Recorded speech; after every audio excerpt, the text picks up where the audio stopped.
Intellectual property is naturally a question of interest to competition economists, because there is clearly an interface in the sense that information goods are goods which have a consumption that is non-rival. I mean, the fact that someone is consuming an information good doesn't prevent someone else from consuming it at the same time. It's also a good for which it's difficult to undertake exclusion. So, I mean, this is why we need to have patents. We need to have a legal system in order to exclude people from the use of information good, in order to make sure that there is an incentive to produce this information good in the first place. But the consequence is, of course, that there is exclusion. And exclusion is something which is naturally of interest to competition economists, to worry about the consequence of foreclosure. When we consider a standard essential patent, then of course sort of new issues come into play, because when sort of patents have been included as part of a standard, I mean, the concern that one might have about the consequences of exclusion, of course, are different, because it may very well be that when standards are essentials, then patents are declared to be essential for a standard, that, I mean, the implementers, the users, have no alternative anymore. So they really have to use the patents that are considered to be essential. And so the prospect for hold-up, the prospect for the exercise of market power may be greater.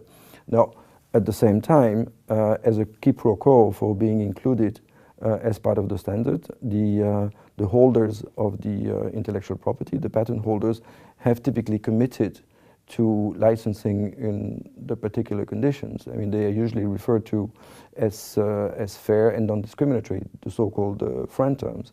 And so, I mean, there is a specific question that arises with respect to standard essential patent, I mean, for which there is a friend commitment of whether indeed the pursuit of injunction, which is the subject of our research, whether the pursuit of injunction is a concern as such in terms of an abuse of dominant position. The research that we undertake tries to understand how injunctions will affect the negotiation on the standard essential patent.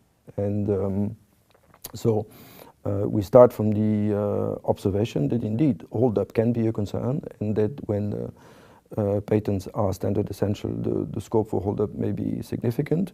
We also recognize the fact that the friend term may impose a significant constraint on the behavior of the patent holder, and we also recognize the fact that in the absence of injunctions, if there is really no threat of injunction whatsoever, there may be possibly another concern, which is reverse hold-up. And reverse hold-up is a possibility that the implementers, the users of the technology, will then propose royalty rates that are very low. Below what would be considered to be friend, or will delay negotiations, for instance. And so our research is trying to first see empirically in the European context what happens with respect to the negotiation on royalties with respect to standard essential patent, and in particular what happens if the patent holders do seek an injunction in court. And second, our research is trying to model what the European court system tend to do, to try to identify whether there is indeed a concern in terms of rates that may be above the friend rate in equilibrium, that is to say, whether there is a concern for hold-up, or the opposite, whether there is a concern for reverse hold-up, that is to say, situations in which the royalty rates are below the friend level. There is one way of summarizing the paper in just one sentence, which was suggested to me by a colleague, which is to say that prospective licensees can play games in negotiations on standard essential patent in the same way as patent holder. I think that the focus of the competition agencies so far has been on the ability of the patent holder, to play games, to extract royalties in excess of the friend rate. What we show is that the prospective licensees in the current institutional environment can also play games, and that it's not clear that the current institutional environment does a bad job at balancing the risk of hold-up and the risk of reverse hold-up. Yeah, I think that the results of our analysis are fairly robust in terms of the underlying principles.